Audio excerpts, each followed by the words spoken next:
Good afternoon. I'm Jennifer Harmening, President of the Burnsville Chamber of Commerce. Thank you for joining us today. I'm pleased to be partnering with the Savage Chamber of Commerce to host our candidate meet and greet for District 191 School Board.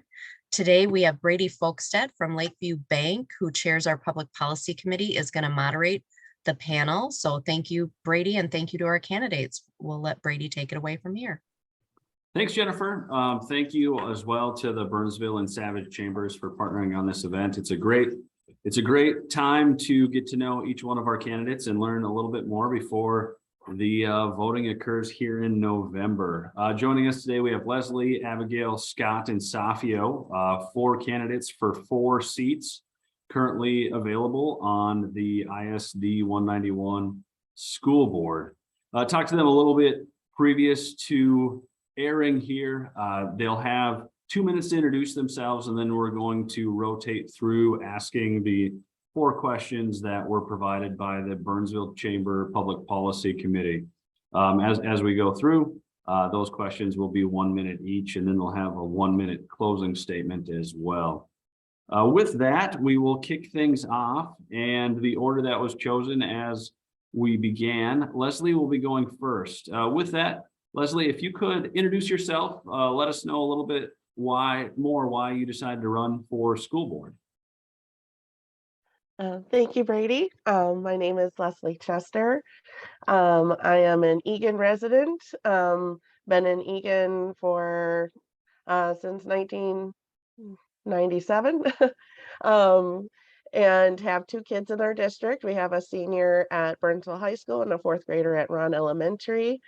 And my spouse works at the Minnesota Veterans Home here in Hastings. And when I had run originally, so I'm seeking re-election. When I ran in 2018, I was encouraged by several people to run to bring that voice of special education to the board table.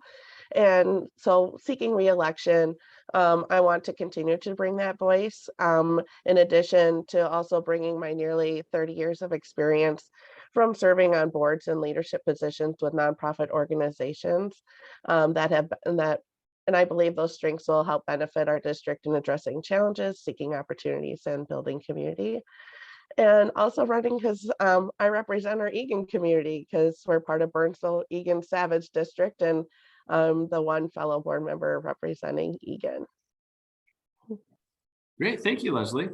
Scott, moving on to you. Tell us a little bit about yourself and why you decided to run for school board. Sure, thank you. So I've lived in Burnsville since 2004. My kids have all grown up here.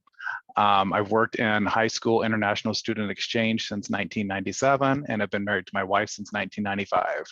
I already kind of alluded to, we have 3 boys. And I was elected to my first term on the school board the same year as Lesley in 2018. My family has been very fortunate to benefit from the outstanding education offered in ISD 191. I mentioned I have 2 sons who've already graduated from Burnsville High School, one in 2017 and one in 2022. And my youngest is currently a student at the high school. All 3 of them have had tremendous experiences in our schools and are well positioned for future success. And I would like to continue to build and expand those opportunities for each student in our schools. During the last 4 years, we've hired an outstanding superintendent who's been a strong leader during a obviously very tremendously challenging time.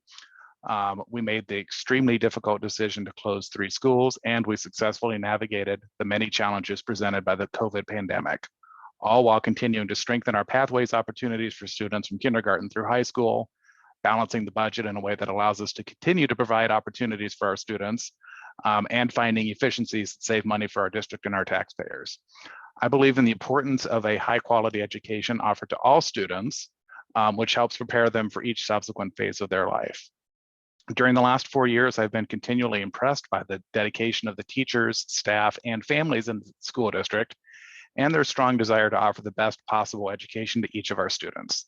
It's been an honor to represent our district and to advocate for our district these last 4 years, and I look forward to the opportunity to serve our community for another 4 years. Thank you, Scott. Abigail? You as well. Introduce yourself to those watching, and why did you choose to run for the school board? Thank you, Brady. Yes, I have lived in Burnsville with my husband since 2003. We have two children. My oldest is a 2022 BHS graduate. My youngest is currently a junior at the high school as well. And they both have attended 191 schools since they were toddlers. I really love this community, and our schools have witnessed firsthand the excellent programming that is offered. And I'm running for office again because I am dedicated to supporting successful students in a strong community. I'm really proud of the district's accomplishments these past 4 years, including, as Scott mentioned, implementing K-12 pathways, expanding them from the 9 through 12, managing through the pandemic and supporting social emotional health and student learning. We've also executed sound fiscal management of taxpayer investments in our schools. I'm also proud that we have deepened partnerships with our local businesses, because through these partnerships, we continue to connect students' gifts and talents with local workforce needs. As with any venture, though, there is always more work to be done. And I am embracing an opportunity to continue to serve our students, families, and schools with the partnership of fellow board members, superintendent, families, students, and staff of our community. Thank you. Thanks, Abigail. And Safio, to you as well. Can you introduce yourself and let us know why you chose to run for school board? Yes, hello. Thank you, Brady and Jennifer, for having us today. My name is Safio Mursal. I am running for the first time, so I'm a freshman in this. So I'm really lucky to be among these people that have a lot of knowledge in this type of work, and I am looking forward to learning from them. I have lived in Burnsville for more than 15 years. I have 5 children. I'm married, and I'm very passionate about education, and I want to do anything I can to strengthen and increase the quality of education. I've also had a lot of family support and kind of, pushing me to run for this office. And also, I just want to give my time to this community that I've called home for many years now, and that will be calling home hopefully for many more years to come. As a parent, I want to bring that parent voice, and also our 191 community is made out of different groups, diverse. And so I want to bring that diversity into the school board. And, I'm looking forward and excited to be learning and serving. Thank you, Safio, and thank you all candidates for joining us today and letting us know, and the voters of the area, a little bit where you stand on some of the issues. With that, we will hop into a topic that has been top of mind for all of us in the community, and that's student retention. Student retention and recruitment is critical for the future of 191, as we know, especially at our transition points, elementary school to middle school to high school. As a school board member, how would you address this issue? Scott, this time around, the question is coming to you first on student retention. Okay, great, thank you. Yes, as you mentioned, the Burnsville-Egan-Savage School District has had declining enrollment numbers for each year for more than a decade. And the district has done a great deal of work to understand these challenges and to begin addressing them. Among other things, these deep declines resulted in our decision to close the 3 schools at the end of the 2019-20 school year. So obviously that was very difficult. We know that some of the decline, much of the decline, can be attributed to students who open enroll in another district, most frequently after elementary school and before middle school, or after middle school and before high school, as you said, the transition years. Much work has been done to begin to stabilize our enrollment, including some significant marketing efforts to promote the many outstanding opportunities that are offered to our students at all grade levels, and to promote student stories that show the positive impact that ISD 191 has had on their lives. I think sometimes those stories can get lost, and it's really important that we tell those stories and the people are hearing them and really seeing the impact that the opportunities we're providing have had on our students. We've also seen some success in leveling off some of the Thanks, enrollment Scott. declines. Yep. All right. Oh, that was fast. It's a minute. No. 60 seconds is a lot faster. All right, thank you. Trying to tackle these topics, but thank you. Abigail, next to you, it's student retention. What can we do at these key transition points? Yes, thank you, Brady.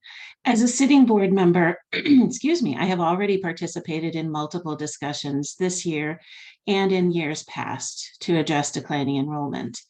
This fall, for example, the school board and the superintendent created superintendent goals that include a targeted focus on addressing enrollment, including, importantly, conducting a survey of all families when they leave the district. I support the district's plan to increasingly gather feedback from families, as well as to engage with families at key points in their child's school career. We need to execute multiple initiatives to do a better job of telling ISD 191's story to educate our community. There is something for everyone here in 191 at all levels, and the district's challenge is to pivot based on feedback and do a better job of telling ISD 191's story. Thank you, Abigail.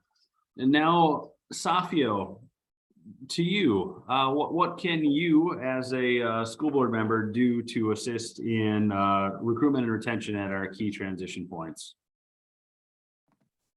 Well, once I'm elected, I would like to learn what's going on, what programs we have, what resources we have, what kind of feedback we have from the community. But I do believe that we need to be identifying at-risk students at a very early stage so we can provide them the resources and have interventions so they can have, successful education. And also, I also do believe that we need to be bringing the parents and, consulting with the parents when the students are, for those students that are not doing so well in school, so we can involve them and work together with the parents to help our students succeed and stay in our district. Thanks, Safio. And now, Lesley, as a school board member, how can you address student retention and recruitment in future? Yes, thank you. As Abigail and Scott had mentioned, this is a current priority and has been a priority of our school board and our district for quite a while, knowing that we've been experiencing declining enrollment. I think our district has been doing a wonderful job in marketing and branding. As a board, we had approved increased investment in marketing and communication to build a stronger 191 brand. And with some of the reports that we have been receiving, understanding that there is kind of more enrollments in other districts or where people choose to open enroll in that transitional period between elementary and middle to high school. We had created really great strategies to kind of address that. We're proud that we began kind of a better orientation and preparation of our new 6th graders entering middle school and our new 9th graders entering high school. My son was one of the first rising 9th graders to participate. And I just think that we just need to continue to invest and expand on strategies like that. Thank you. Next one, and this question, Abigail, you will be the first to answer. Parental involvement has become a very big topic across the entire nation over these last couple of years. What is your perspective on the involvement of parents, community members, and the business community in the development of curriculum in District 191? It's a great question. Thank you. So in terms of developing curriculum, my mind automatically goes to policy because that is really what mandates how the school district creates, implements, and updates curriculum.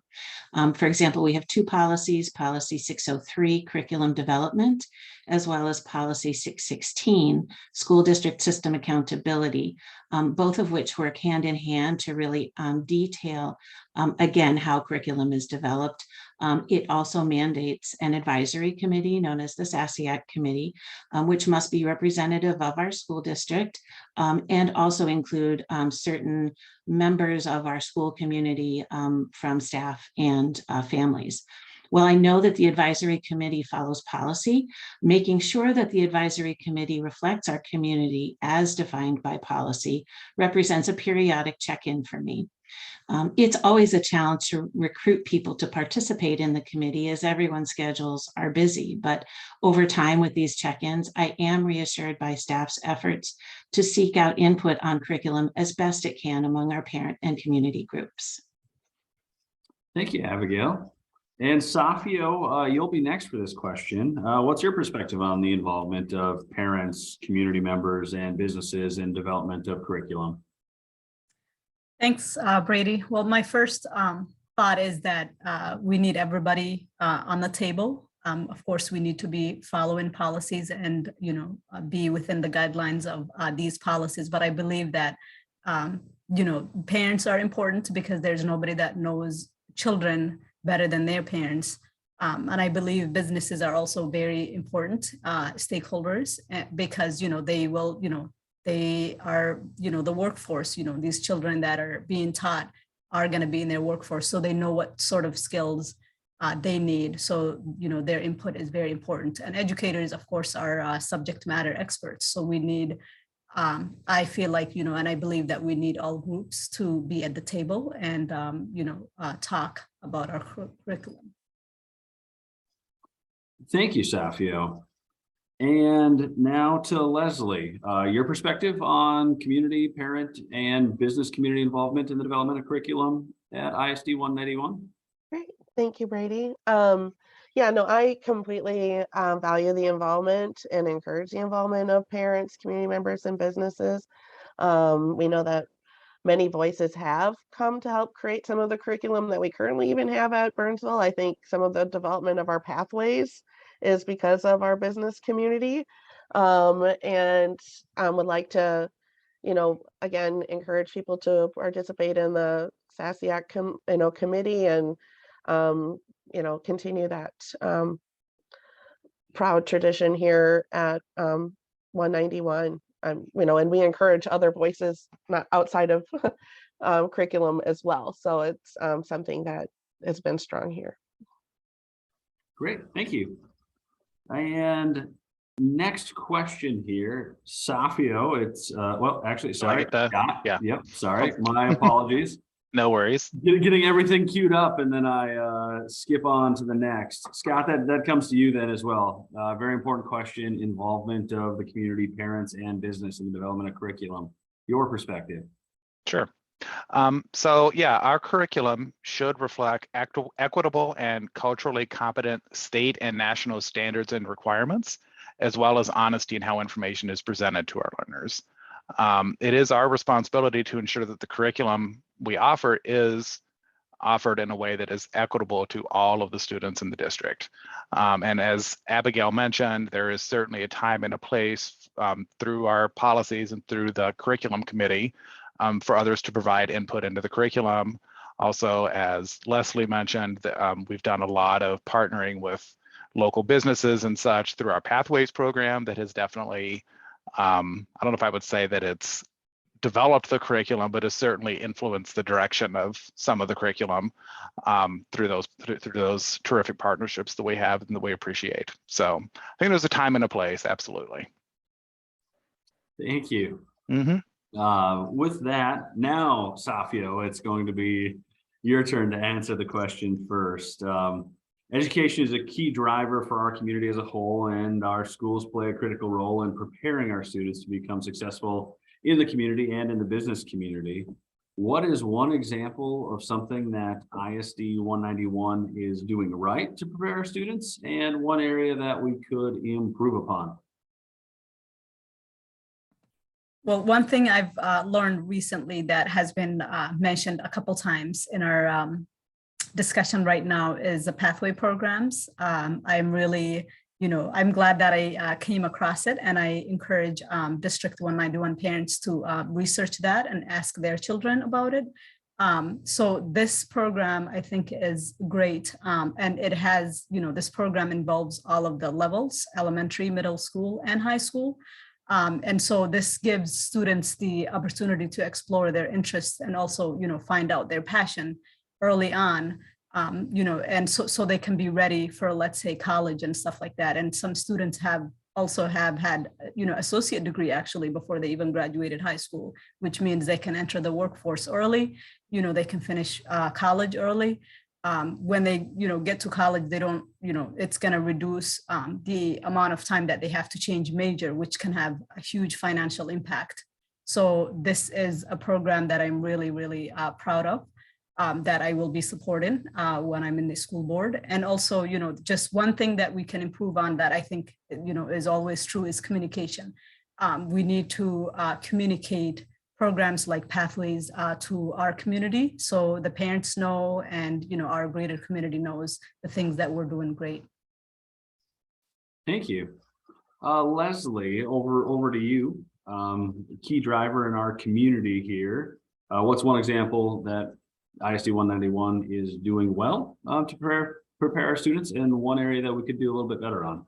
Yeah, no, same vein. Definitely our career pathways program, especially at the high school, and bringing in that certification, like the certification nursing, won the CNA certification, IT certification, the associate's degree. All of those are great ways to prepare our students, whether they go on to a four-year college, a trade school, or use that certification to go right into a profession. In the same breath, though, our K-5 pathways is still being implemented, and work is still needs to be done for our families to understand how the full K-12 pathways is observed, especially in our elementary schools. Thank you. And Scott, one area that we're doing well and one area that we could improve upon. Well, I hate to sound like a broken record, but the expansion of our Pathways programs to offer opportunities to students from kindergarten all the way through their graduation from high school is definitely, I think, the best thing that the Burnsville-Egan-Savage School District has done to prepare students for their futures. The programs we've been able to offer, many of which have been supported by multiple business partners, are allowing us to provide incredible opportunities for so many of our students to explore their interests, their passions, and to consider what their futures may hold, whether or not that future includes a four-year college. As far as what we can do better, I would say, as with many districts in Minnesota, we lag behind in our efforts to close racial disparities and the achievement gaps. Over time, it is my hope that much of the equity work being done in the district will lead to measurable growth and improvement in the results we are seeing for all of our students, and that these gaps will begin to shrink over time. Thank you. And Abigail, over to you. One thing we're doing well and one thing we can improve upon. So one thing we're doing well is expanded academic and career opportunities for our students. 9 through 12 pathways having been expanded to K through 12 pathways is one example. Deepen partnerships with our business community through the Burnsville Education Network, which then yields greater career and apprenticeship opportunities for our students in the community. We also have deepened partnerships to enrich the opportunities for our students with nonprofits and other community organizations. One thing the district can do better all around is to turn enrollment around. It really is critical for us to be able to invest in our schools. We also need to be able to, with enrollment stabilized, we'll be able to avoid painful cuts in programming. And also importantly, to recruit and retain a diverse staff. The diversity is coming in through our new hires, and stabilized enrollment will allow us to retain those staff. Thank you, Abigail. Next question. This is kind of the focus here is top priority. As a school board member, what is going to be your number one priority, your top priority? Lesley, we're going to start with you on this one. What is your top priority as a school board member? I think if elected for a second term, I would like to continue to expand the engagement of our legislative committee. I am proud to have established the committee in my first term and believe one solution to our district's budget concerns is engaging our community to be actively voicing to our legislators the vital importance of appropriately funding education. State and federal support for education has not kept up with inflation, along with not funding special education cross-subsidy, forcing school districts like ours to continue to face budget cuts. Secondly, coming out of the pandemic, another priority is the social emotional supports of our students and our staff. As we approach budgeting training, I want to ensure we are supporting the mental health of our students and staff, and believe in doing so will lead to the retention of both in our district. Thanks, Lesley. And now over to you, Scott. What's your number one priority this term for the school board? Sure.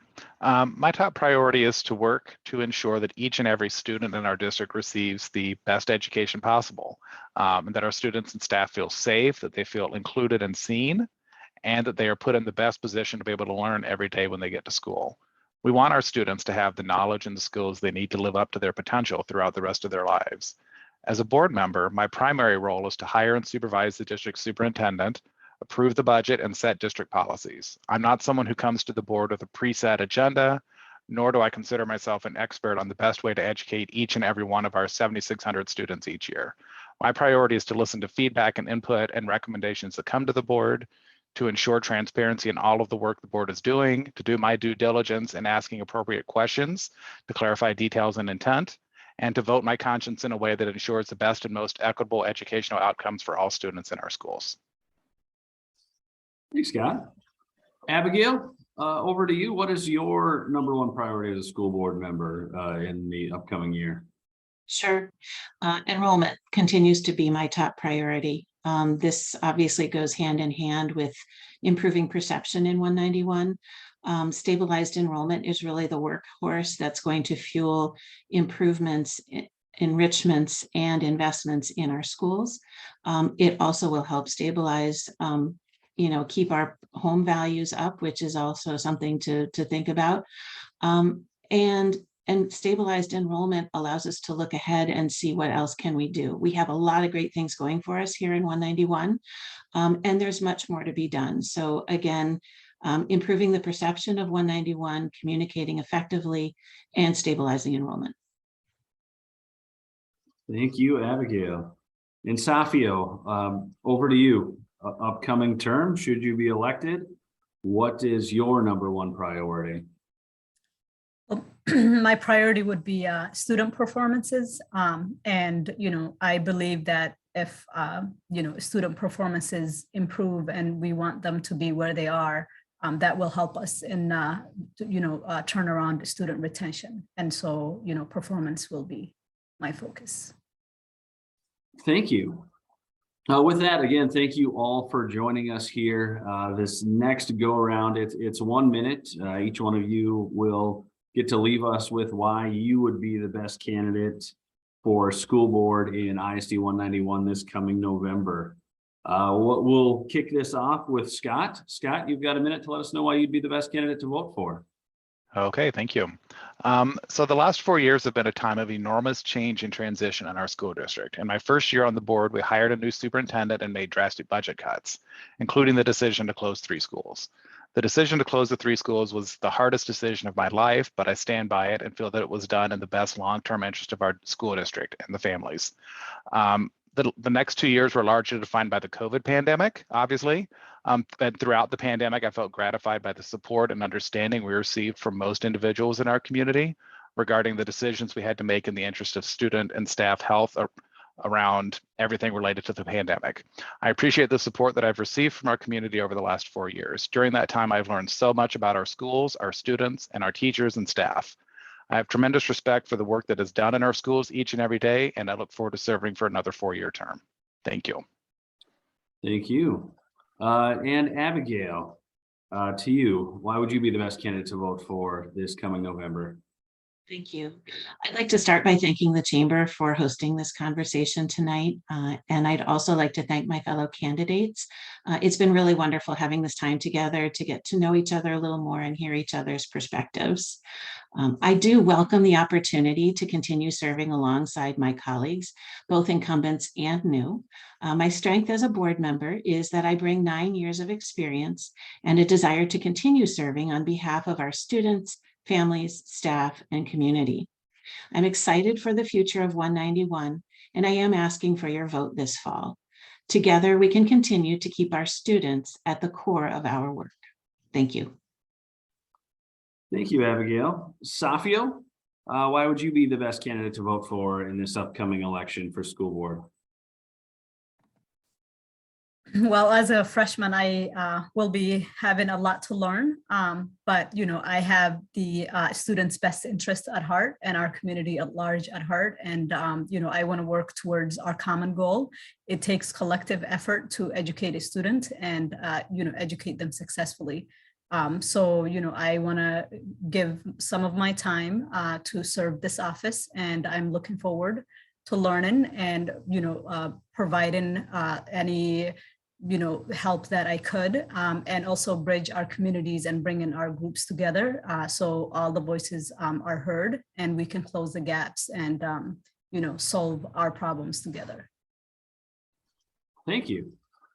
And Lesley, over to you. Why would you be the best candidate to vote for ISD 191 school board this coming election?